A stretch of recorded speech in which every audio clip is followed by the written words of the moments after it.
আসসালামু আলাইকুম এভরিওয়ান।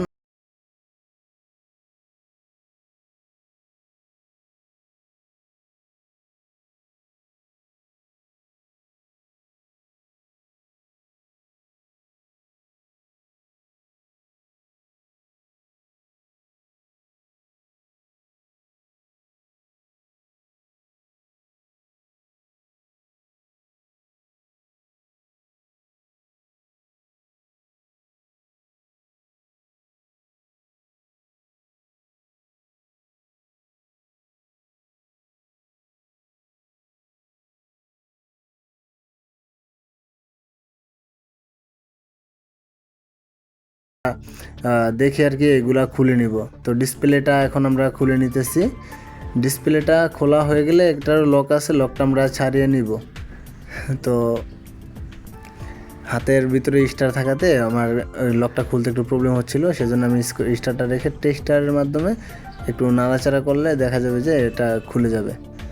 তো আমি চেষ্টা করতেছিলাম, লকটা ছাড়তেছিল না, বারবার আমার টেস্টার ছুটে চলে আসতেছিল, এজন্য আর কি আমার একটু সমস্যা হচ্ছিল। তো খোলা হয়ে গেছে। এখন আমরা এই ডিসপ্লেটা সাইডে নিয়ে স্ক্রুড্রাইভার রেখে উপরে যে লকটা আছে, লক 3টা ছাড়িয়ে নিতে হবে। এই ট্রান্সটেকের উপরে 3টা লক থাকে। এগুলো ট্রান্সটেক না, শুধু অনেক ধরনের রেসিতে, মানে বিভিন্ন কোম্পানির রেসিতে এই উপরের লকগুলো থাকে। এই লকগুলো ছাড়িয়ে নিলে খুব সহজেই এই উপরের কাভারটা চলে আসবে, ফ্রন্ট কাভার বলা হয় এটাকে। তো আমরা খুলে নিয়েছি উপরের কাভারটা, এটা এখন নিচে রেখে দেবো, ভিতরে প্রচুর ময়লা হয়েছে। আর এখন আমাদের যে হাইড্রোলিক মেশিন আছে, মেশিনটা সেট আপ করবো। সেট আপ করার জন্য আপনারা দেখতে পাচ্ছেন যে আমরা পাইপগুলো নিয়ে নিয়েছি ব্যাগের ভিতর থেকে সবগুলো। আমি ভিডিওটা এডিট করার মধ্যে আপনার একটু ফাস্ট মোশন করে দিয়েছি, যাতে সময়টা বেশি হয়ে না যায়, আপনাদের বিরক্ত যাতে না লাগে, সেজন্য আমি এই কাজগুলো একটু ফাস্ট মোশনে দিয়ে দিয়েছি। তো আমার দুই পাশের যেই ইন এবং আউট দুইটা পাইপই লাগানো হয়ে গেছে। আমরা এখন গানটা লাগিয়ে নেব, প্রেশার গান বলা হয় এটাকে। আমরা এই প্রেশার গানটা লাগানো কমপ্লিট করব। কমপ্লিট করলে হয়তো এখানে আমাদের পানির লাইন লাগবে, পানি বালতি দিয়ে এনে এবং ইলেকট্রিক লাইন দিয়ে এনে আমরা নিয়ে নিব। তো দেখতে পাচ্ছেন আমরা উপরের যে কাভারটা থাকে, ওই পানিটা যাতে ছিটা চলে বিভিন্ন দিকে চলে না যায়, বা কাস্টমারের বাসা বেশি ময়লা না হয়, সেজন্য আমরা এই কাভারটা ব্যবহার করি। ব্যবহার করলে আপনার ময়লা পানি চতুর্দিকে ছিটানোটা থেকে আর কি বিরত থাকে। তো আমরা এখন ওই যে প্রেশার গান দিয়ে ভালোভাবে ওয়াশ করে নিব, ভিতরের এদিক সেদিক করে, যাতে কোনো দিকে ময়লা না থাকে। উপরের যে পাশে যেই এভাপোরেটরের একটা থাকে, বাঁকা যেহেতু থাকে, ওইদিকে আমরা ভালোভাবে একটু পানি দিয়ে দিব, ওয়াটার গান চালিয়ে বা প্রেশার গান চালিয়ে। তো আমাদের এই কাজগুলো আর জন্য অবশ্যই সতর্কতার সাথে কাজ করতে হবে। এই মেশিনের অনেক প্রেশার থাকে, যদি একটু হাতের ব্যালেন্স ঠিক না থাকে, সেক্ষেত্রে আমাদের যে এভাপোরেটর আছে, এভাপোরেটরের পিন্স দেখা যায় অনেক সময় বাঁকা হয়ে যায়। তো এই দিক থেকে আমাদেরকে একটু সতর্ক থাকতে হবে যারা নতুন কাজ করেন। এখানে এই কুলিংয়ের যে পিন্সগুলো, এগুলো যদি বাঁকা হয়ে যায়, সেক্ষেত্রে দেখা যাবে যে কুলিংয়ে ঠান্ডা কমে যাবে, পানি পড়ার সমস্যা হইতে পারে। এগুলো থেকে আমরা সতর্ক থাকব। তো আমাদের উপরের যে এভাপোরেটর আছে এটা পরিষ্কার হয়ে গেছে। এখন আমাদের যে বাদবাকি ফিল্টারগুলো আছে, এই ফিল্টারগুলো একটু পরিষ্কার করে নিতে হবে। তো ফিল্টারের উপরে যে ময়লা আছে দেখতে পাচ্ছেন, অনেক ময়লা। এখন আমরা সুইং প্লেট বা লুবার যাই বলেন, এটা একটু পরিষ্কার করে নিব।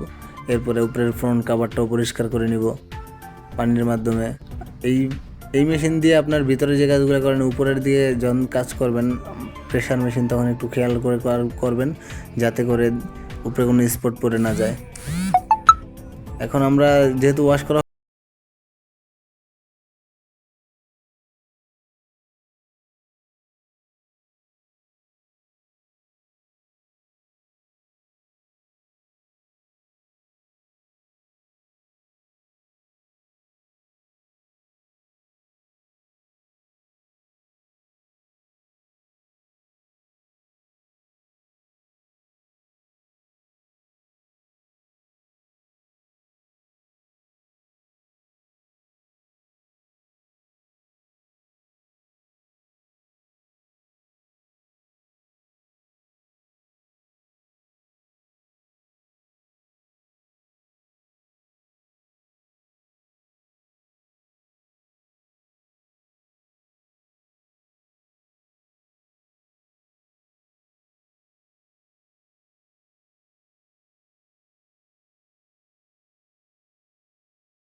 জানার চেষ্টা করলাম যে পাইপগুলো ঠান্ডা থাকবে, বাতাসটা গরম বের হবে, এই ধরনের ক্লুগুলো ওনাদেরকে দিলাম।